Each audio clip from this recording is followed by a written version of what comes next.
Hello friends, good morning. कैसे हैं आप लोग?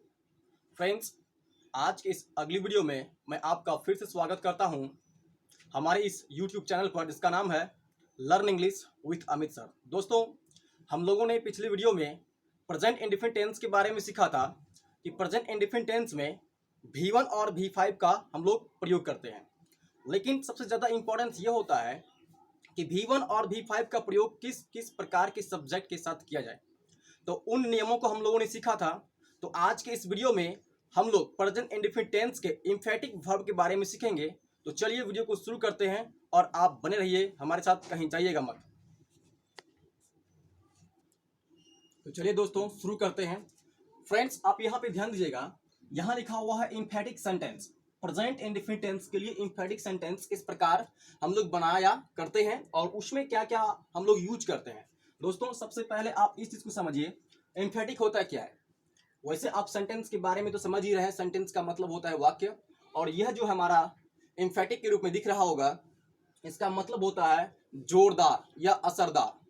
कहने का मतलब इसमें जो है एम्फेटिक में तीन तरह का क्रियाएं होती है। वो है आपका एक डू, दूसरा है डज और तीसरा है डिड। फ्रेंड्स, आप गौर कीजिएगा, इसमें तीन प्रकार का क्रिया होता है। पहला है डू, डज और डिड, एक, दो और तीन। एम्फेटिक में तीन ही प्रकार के होते हैं, डू, डज और डिड के रूप में। लेकिन ज्यादा इंपॉर्टेंस यहाँ पे यह हो रहा है कि डू जो है किस प्रकार का काम करता है। ध्यान में रखिएगा दोस्तों, डू जो है एक्सिलरी वर्ब भी है, डू जो है मैन वर्ब भी है और डू एम्फेटिक वर्ब भी है। ठीक उसी प्रकार डज भी एक्सिलरी वर्ब है, डज एम भी है मतलब मैन वर्ब है, और डज ई भी है, ई भी मतलब एम्फेटिक वर्ब है। ठीक उसी प्रकार डिड भी हमारा एक्सिलरी वर्ब है और डिड मैन वर्ब है और एम्फेटिक वर्ब है। तो दोस्तों, समझने वाली बात यहाँ पे यह हो रही है कि कब हम लोग डू को एक्सिलरी वर्ब के रूप में मानेंगे और कब एम भी मानेंगे और कब ई भी मानेंगे। ठीक उसी प्रकार डज को ए भी, एम भी, ई भी कब मानेंगे और डिड को ए भी, एम भी और ई भी कब मानेंगे। तो नजर दीजिएगा, यहाँ पे एक्सिलरी वर्ब डू तब काम करता है जब आप इसके बाद में नॉट का इस्तेमाल करते हैं। दैट मीन्स डू के बाद यदि हम लोग नॉट का इस्तेमाल कर देंगे तो वह हमारा डू एक्सिलरी वर्ब बन जाएगा, वो हमारा मैन वर्ब नहीं होगा और ना ही एम्फेटिक वर्ब होगा। तो ठीक उसी प्रकार डज भी नॉट लेगा। डज के बाद अगर हम लोग नॉट का इस्तेमाल कर देंगे तो डज हमारा क्या हो जाएगा, एक्सिलरी वर्ब बन जाएगा। ठीक उसी प्रकार डीड के बाद भी अगर हम लोग नॉट लगा देंगे तो यह डीड हमारा एक्सिलरी वर्ब बन जाएगा। तो ठीक उसी प्रकार अब नेक्स्ट देखते हैं एम भी कब काम करेगा। दोस्तों, डू जो है एक्सिलरी वर्ब भी काम करता है कब, जब इसके बाद नॉट का इस्तेमाल होगा तब। और एम भी काम करेगा तब जब इसमें आपका एक और वर्ब हो। जैसे मान लिया कि ये जो हमारा एम भी के रूप में डू है, सपोज मान लिया यहाँ पे एक सेंटेंस है, वह खेलता है, वह खेलता है। वह खेलता है, वह का अंग्रेजी ही हो जाएगा खेलना, प्ले, PLAY प्ले।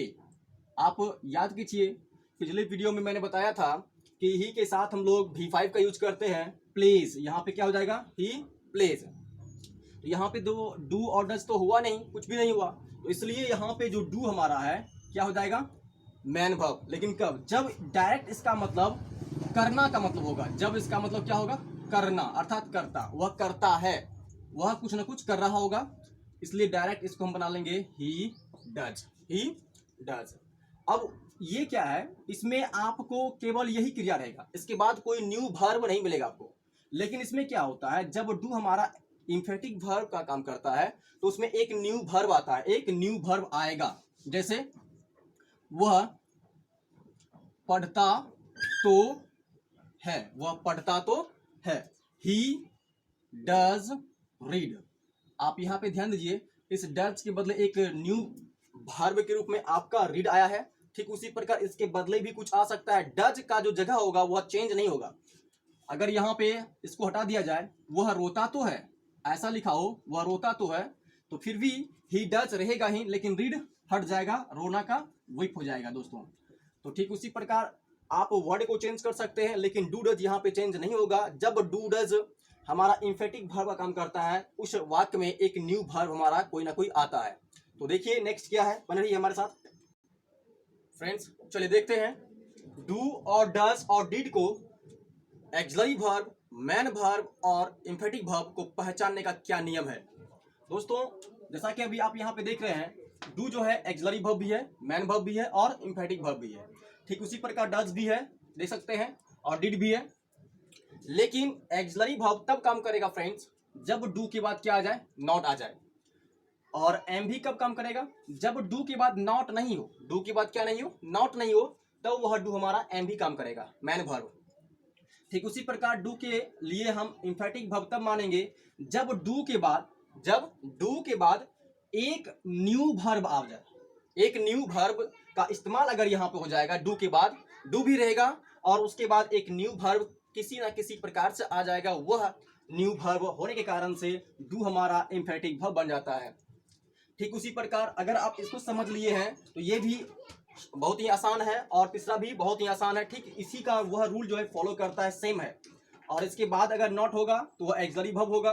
ठीक उसी प्रकार अगर नॉट नहीं होगा तो वह हमारा क्या होगा, मैन वर्ब होगा।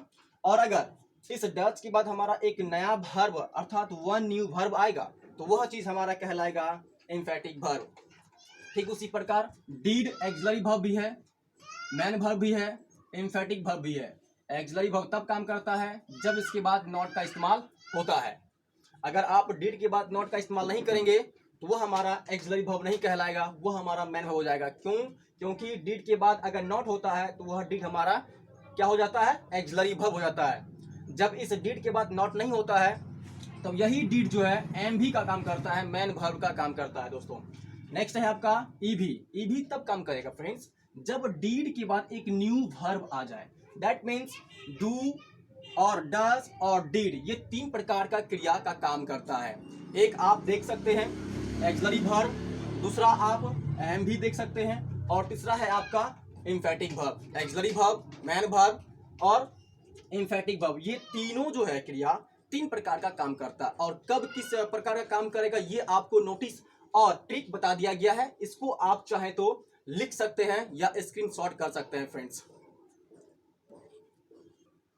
फ्रेंड्स नेक्स्ट है आपका the usage of do and does. दोस्तों डू और डज का प्रयोग एम्फेटिक के रूप में सेंटेंस में किस प्रकार करते हैं, इस चीज पे हम लोग फोकस कर रहे हैं। सबसे पहले आप इस बात को जान लीजिए, डू और डज का हिंदी मीनिंग जो होता है वह सही तो या आप बोल सकते हैं ता तो है होता है। सही तो पहला एक हुआ आपका सही तो, या दूसरा आप बोल सकते हैं ता तो है। इस प्रकार का डू और डज का मीनिंग होता है। दोस्तों नेक्स्ट है आपका बनाने का नियम के रूप में। इस सेंटेंस को हम लोग कैसे बनाएंगे, पहले आप सब्जेक्ट को चूज करेंगे। जिस प्रकार सेंटेंस में कोई ना कोई सब्जेक्ट होता है, उस सब्जेक्ट के अकॉर्डिंग आप या तो डू लगाएंगे या तो डज लगाएंगे। फिर इसके बाद है डू या डज प्लस V1 और ऑब्जेक्ट। फ्रेंड्स जिस वाक्य में डू और डज और साथ ही साथ डिड का इस्तेमाल हो, उसके बाद आने वाला क्रिया का पहला रूप होता है यानी V1 होता है। आप कभी भी डू और डज के बाद V2, V3, V4 का प्रयोग कर नहीं सकते हैं। ऐसा नियम है, डू और डज के बाद हमेशा V1 का प्रयोग किया जाता है। तो डू और डज का प्रयोग आपने सीखा होगा पिछले वीडियो में कि मैंने बताया था डू का इस्तेमाल एम और आर लेने वाले सब्जेक्ट के साथ करना चाहिए, और जो हमारा इज लेता है यानी कि इस प्रकार का सब्जेक्ट जहां हम लोग इज का इस्तेमाल करते हैं उसके साथ में हम लोग डज का प्रयोग करेंगे। और ध्यान रहे जैसे ही जिस प्रकार के सब्जेक्ट के अनुसार हम डू और डज का प्रयोग कर लेंगे, उसमें डू और डज के बाद आप V1 का इस्तेमाल करेंगे। सेंटेंस है आपका वह बोलता तो है, ता तो है। आप यहां देख सकते हैं ता तो है। इसका मतलब यह जो सेंटेंस है आपका इस डू और डज पे बैठा हुआ है और यह डू और डज ही लेगा। वह बोलता तो है, वह ही बोलता तो है, डू या does according to subject do और डज। आप जान रहे हैं ही इज होता है, इज, और इज लेने वाला क्या लेगा, डज लेगा, ही डज। उसके बाद एक वर्ब आएगा बोलना का, speak, he does speak. Friends अभी थोड़ी देर पहले मैंने बताया होगा कि डू और डज जो है एक्सिलरी वर्ब का भी काम करता है, मैन वर्ब का भी काम करता है और एम्फेटिक भी काम करता है। एम्फेटिक तब काम करता है जब डू और डज के बाद एक न्यू वर्ब आ जाए, एक न्यू वर्ब। यहाँ बोलना के रूप में स्पीक आया है और स्पीक जो है डू डज के बाद एक न्यू वर्ब है। इस कारण से इस वाक्य में ही डज जो है हमारा काम कर रहा है एम्फेटिक वर्ब। तो फ्रेंड्स इसका इंग्लिश हो जाएगा ही डज स्पीक। नेक्स्ट है आपका मैं जाता तो सही। ठीक है, मैं जाता तो सही हूं। अब यहाँ पे ध्यान दीजिएगा, सही तो देख सकते हैं, इन दोनों में से कुछ भी हो सकता है और इसका दोनों मीनिंग होता है, सही तो और तातो भी है। मैं जाता तो सही हूं, आई एम होता है दोस्तों, आई एम। तो और एम लेने वाला क्या लेता है, डू लेता है, I do go, I do go. इस वाक्य में डू के बाद गो आया है, इसलिए डू क्या हो गया, बोलिए। यहाँ पे डू जो है 3 प्रकार का काम कर रहा है। एक आपका एक्सिलरी वर्ब, दूसरा आपका मैन वर्ब और तीसरा आपका एम्फेटिक वर्ब। आप समझ रहे होंगे एम्फेटिक वर्ब का काम कर रहा है यहाँ पे, इसलिए क्योंकि इसके बाद जो है, किसके बाद, डू और डज के बाद एक न्यू वर्ब आता है, इस कारण से वह डू और डज हमारा एम भी एक्सिलरी वर्ब का काम नहीं करता है, यह काम करता है एम्फेटिक वर्ब का। दोस्तों देखते हैं नेक्स्ट क्या है। फ्रेंड्स अभी आपने सीखा कि प्रेजेंट इंडेफिनिट टेंस में डू और डज एम्फेटिक वर्ब का काम करता है और नेगेटिव के लिए हम लोग डू डज का इस्तेमाल करते हैं, लेकिन वह डू डज का प्रयोग नेगेटिव में किया जाता है। लेकिन उसके बाद आप जब तक नॉट का इस्तेमाल नहीं करेंगे तब तक वह डू और डज नेगेटिव का काम नहीं करेगा। और यह साथ ही साथ मैन वर्ब का भी काम करता है। और उम्मीद करते हैं दोस्तों आपको ये चीज समझ में आ गया होगा, डू डज और did, axillary verb, man verb और एम्फेटिक वर्ब कब काम करता है। दोस्तों अभी आपके लिए कुछ सेंटेंसेस मैंने बोर्ड पे लिखा है, आप चाहें इसको लिख सकते हैं और लिखना भी है चाहिए। आपको भी मैंने बताया आप घर में प्रैक्टिस कीजिए, because practice makes a man perfect. If you don't practice at your home on that time you never success in your life. If you want to become success on that time you labor hard and you practice at your home in your personal life, then you can sure and certain take your position, what is your exact position। तो friends next बढ़ते हैं, देखते हैं क्या है, ध्यान दीजिएगा। Friends next है आपका कीप ऑन, कीप्स ऑन और कंटिन्यू टू। दोस्तों प्रेजेंट इंडेफिनिट टेंस के लिए keep on, keeps on, continue to का प्रयोग कब किया जाता है, ध्यान दीजिएगा। इस कीप ऑन, कीप्स ऑन और कंटिन्यू टू का इस्तेमाल हम लोग जब सेंटेंस का अंत ता रहता है से होता है, या हो सकता है इसके बदले ती रहती भी हो सकता है, ती रहती है, ता रहता है या ते रहते हैं, ऐसा कोई भी चीज अगर हो तो आप उस सेंटेंस को हमेशा कीप ऑन, कीप्स ऑन या कंटिन्यू टू से बना सकते हैं। कीप ऑन का इस्तेमाल जहां आप अभी V1 का इस्तेमाल कर रहे थे उसी के साथ में कीप ऑन का प्रयोग करेंगे, और कीप्स ऑन का प्रयोग जहां आप V5 का प्रयोग कर रहे थे उसी के साथ में हम लोग कीप्स ऑन का प्रयोग करेंगे। फ्रेंड्स अगर फिर भी समझ में नहीं आ रहा है V1 और V5 तो याद रखना है हमेशा एम और आर लेने वाला V1, और जो V1 वही कीप ऑन, और जो इज वही V5 और जो V5 वही कीप्स ऑन। इस प्रकार के सेंटेंस में हम लोग कीप ऑन, कीप्स ऑन और कंटिन्यू टू का इस्तेमाल करेंगे। दोस्तों अब हम लोगों को यह समझना है कीप ऑन और कीप्स ऑन और कंटिन्यू टू का मतलब क्या होता है। इसका मतलब ता रहता है, ती रहती है या ते रहते हैं आदि हो सकता है। नेक्स्ट है आपका, इसका 2 रूल है, एक फर्स्ट रूल देख सकते हैं और दूसरी में है सेकेंड रूल। फर्स्ट रूल कहता है सब्जेक्ट प्लस कीप ऑन या keeps on plus V4 plus object. Second rule है आपका सब्जेक्ट प्लस कंटिन्यू टू या continues two plus V1 plus object. Friends जब सेंटेंस में ऑन का इस्तेमाल होता है तो उस ऑन के बाद हमेशा V4 का प्रयोग किया जाता है। हमेशा ध्यान में रखना है जब सेंटेंस में टू प्रीपोजिशन को छोड़कर, केवल टू प्रीपोजिशन को छोड़कर बाद बाकी जो भी प्रीपोजिशंस के रूप में आपको मिल जाए वो हमेशा V4 लेता है, हमेशा V4। लेकिन टू के अलावे जब टू रहेगा, केवल टू की बात कर रहे हैं, उस वाक्य में हमेशा टू के बाद V1 का इस्तेमाल होता है। तो इस वाक्य में ऑन है, यहां भी ऑन है, इसका मतलब keep on, keeps on plus V4, अर्थात ऑन के बाद हमेशा V4 का इस्तेमाल होगा। V4 यानी किसी भी फर्स्ट फॉर्म के अंत में ing का प्रयोग। नेक्स्ट है आपका कंटिन्यू टू। यहाँ जो टू लगा हुआ है फ्रेंड्स, यहाँ भी टू है, तो कंटिन्यू एक ऐसा वर्ड है जिसके बाद टू का इस्तेमाल होता है। कंटिन्यू टू, कंटिन्यू ऑन नहीं होता है। और ठीक उसी प्रकार कीप ऑन होता है, कीप टू नहीं होता है। तो इसलिए यहाँ पे टू के बाद हमेशा भी वन का इस्तेमाल करेंगे।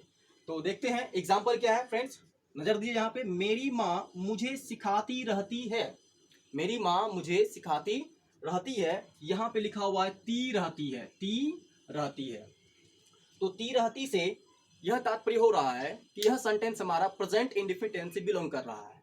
तो प्रेजेंट इंडेफिनिट टेंस जो सेंटेंस बिलोंग कर रहा होता है, keep on, keeps on, continue to का इस्तेमाल तब करते हैं जब उस वाक्य में ता रहता है, ती रहती है या ते रहते हैं। इस प्रकार का किसी न किसी वाक्य का अंत हो रहा होता है। तो यहाँ पे सेंटेंस हम लोग बना चुके हैं। My mom keeps on teaching me, my mom keeps on teaching me. या तो आप इस सेंटेंस को इस विधि से भी बना सकते हैं, सेकेंड रूल जो बोल रहा है, my mom continues to teach me, my mom continues to teach me. Friends, आज के इस वीडियो में इतना ही। मुझे उम्मीद है, पूर्ण विश्वास है ये समझ में आ चुका होगा।